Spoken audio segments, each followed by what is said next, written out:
Assalamualaikum warahmatullahi wabarakatuh. Waalaikumsalam warahmatullahi wabarakatuh. Saya Siti Maisyarah, mahasiswi dari Universitas Muhammadiyah Riau, Fakultas Keguruan dan Ilmu Pendidikan, Program Studi Pendidikan IPA. Nah, Ibu, di sini saya ingin minta izin untuk mewawancarai Ibu untuk tugas proyek lapangan individu dari dosen pengampu saya, yaitu Ibu Neng Solihat MPD. Adapun beberapa pertanyaan untuk Ibu. Yang pertama itu, sudah berapa lama Ibu mengajar di Madrasah Ali Al-Huda dan Ibu mengajar di bidang studi apa gitu? Assalamualaikum warahmatullahi wabarakatuh. Waalaikumsalam. Banyak waktu ya. Singkat sekali untuk Anda mesin. Ya. Mungkin ini penting ya untuk kelengkapan laporan perkuliahannya. Iya. Ibu berharap ini bisa mendukung untuk kesuksesannya ke depan. Amin ya Bang. Nama saya Suryati SPI. Latar belakang pendidikan sarjana perikanan. Merekomendasi bidang studi biologi karena mengambil perkuliahan juga ya, perguruan. Jadi saya sah menjadi guru biologi. Oke. Lebih kurang 15 tahun sudah mengajar di MA Al-Huda. Alhamdulillah. Dalam banyak menghasilkan siswa dari MA Al-Huda jurusan IPA ya. Ibu ya. Termasuk Siti Maisyarah Ya. mesin ya. Dari ibu dulunya dari MA Al-Huda. Oke. Ini pertanyaan selanjutnya nih Bu. Adakah perubahan cara atau metode mengajar di mata pelajaran biologi ini yang diajarkan pada kurikulum K13 ini Bu sekarang? Metode pembelajaran K13 selama ibu mengajar di MA Al-Huda itu disetarakan juga dengan kurikulum yang diterapkan di Dinas Pendidikan ya dan Dinas Kementerian Agama. Yaitu kami sama-sama menggunakan kurikulum K13 dengan metode penerapan pembelajaran ya sesuai dengan perangkat pembelajaran yang dipersiapkan sesuai dengan modul, judul, dan materi yang akan kita sampaikan kepada siswa. Oke Bu. Ini kan kemarin itu terkait dengan COVID nih Bu. Jadi kan ada luring dan daring. Nah jadi apakah ada kendala gitu Bu waktu mengajar luring ataupun daring? Sedangkan kan biasanya kan sebelum COVID ini pastinya kita ini kan luring tatap muka gitu kan Bu. Bagaimana metode dan caranya Ibu mengajar gitu? Apakah ada perubahannya? Gitu. Dalam sistem metode pembelajaran selama pandemi COVID-19 mulai pertengahan tahun 2019 ya sampai 2021 ya.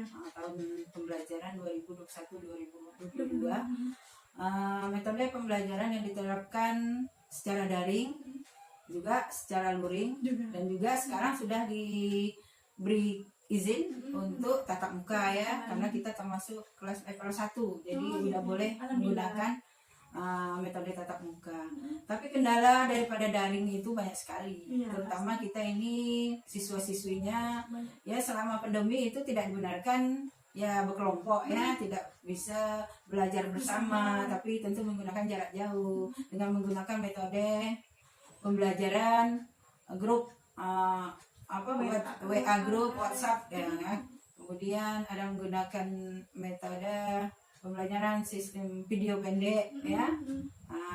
Ya kita untuk mencari ide-ide baru bagaimana supaya metode pembelajaran tetap berjalan langsung secara langsung ya itu tadi ya kendalanya itu pada masalah jaringan untuk daerah kita ini. Di samping itu juga ekonomi daripada orang tua, daripada siswa selama daring. Ada siswa yang aktif, ada yang tidak. Jadi kita perlu juga memberikan kebijakan mengadakan luring dengan cara siswa mengantar tugas ke sekolah.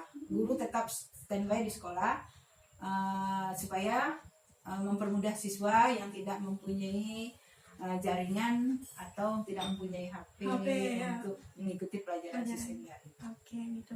Selanjutnya nih Bu, pendapat Ibu nih tentang wacana perubahan kurikulum oleh Mendikbud mulai tahun 2022 ini menjadi kurikulum paradigma baru atau kurikulum prototip.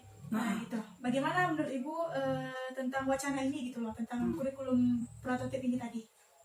Untuk daerah kita kurikulum prototip ini belum disosialisasikan secara menyeluruh, tetapi sudah diserkan bagaimana perencanaan Diknas ya, Ya, gitu. Dikbud tentang kurikulum prototip ini. Kemungkinan untuk diberikan salah satu itu mungkin sekolah penggerak dulu ya, sekolah-sekolah binaan, sekolah-sekolah negeri ya.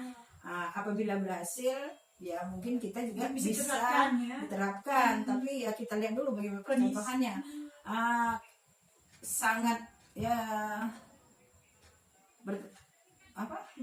bertolak belakang sekali seandainya kita belum lagi menyelesaikan masalah pembelajaran daring ini, karena baru beberapa waktu bertatap muka dengan siswa sudah berubah lagi metode kurikulum. Prototip ini menurut pendengaran saya dalam sosialisasi juga belajar itu siswa-siswa tuh diberatkan pada proyek. Oh gitu ya. Percontohan kerja kreatif gitu. Juga penilaian kreatif. Ada diberatkan pada numerik dan literasi.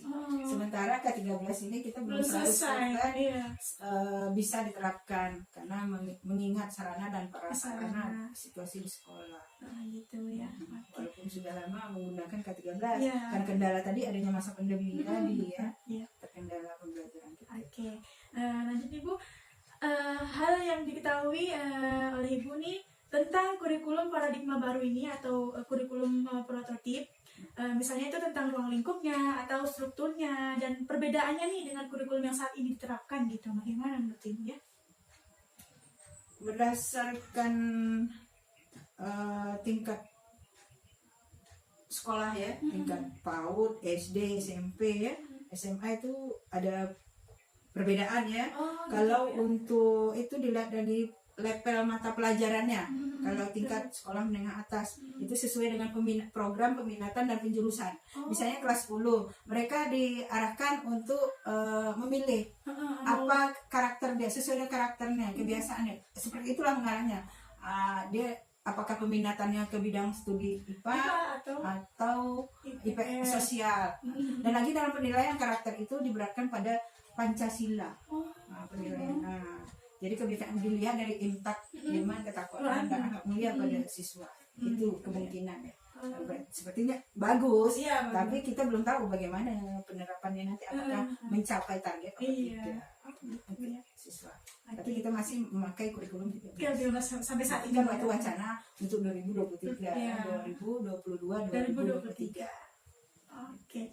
Terakhir nih Bu, kesan dan pesan dan harapan kepada instansi terkait pendidikan dan tentang kurikulum pembelajaran di Indonesia nih Bu. Sedangkan kan saat ini juga isu-isu yang tadi kita dengar, paradigma kurikulum baru begitu. Jadi menurut Ibu ini bagaimana pesan dan pendapat Ibu lah gitu untuk kedepannya gitu.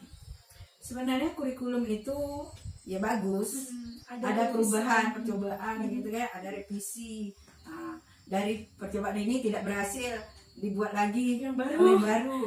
Disesuaikan seandainya itu sesuai dengan kondisi siswa sekolah ya, bagus sekali menurut saya. Ini ada bagusnya juga kalau prototip ini mengarah kepada tadi iman, takwa dan akhlak mulia, dilihat daripada karakternya, bagaimana peminatan anak-anak dan diterapkan lagi nilai Pancasilanya katanya itu. Karena sekarang ini anak-anak kan masa daring tadi ya, dalam K13 ini masa pandemi, pembelajaran daring, kita lebih dikuatkan pada pembelajaran dengan menggunakan media sosial, ya kan? Tentu penilaian pada siswa itu tidak serius pada impaknya juga kurang, karena lebih banyak membuka daripada media sosial untuk mencari jawaban daripada tugas-tugas yang diberikan. Kalau seandainya tatap muka kita terapkan prototip ini, ada bagus juga. Jadi ada sisi negatif positifnya. Itu aja menurut saya. Oke. Terima kasih Ibu, saya ucapkan karena sudah meluangkan waktunya untuk menjawab pertanyaan-pertanyaan dari kami. Sekian dari saya. Mudah-mudahan Ibu selalu dalam lindungan Allah, diberikan kesehatan dan diberikan nikmat umur yang panjang. Amin. Sekian dari saya. Terlebih dan terkurangnya mohon dimaafkan Ibu. Saya akhiri. Assalamualaikum warahmatullahi wabarakatuh. 12 ya, muda, kreatif, berprestasi.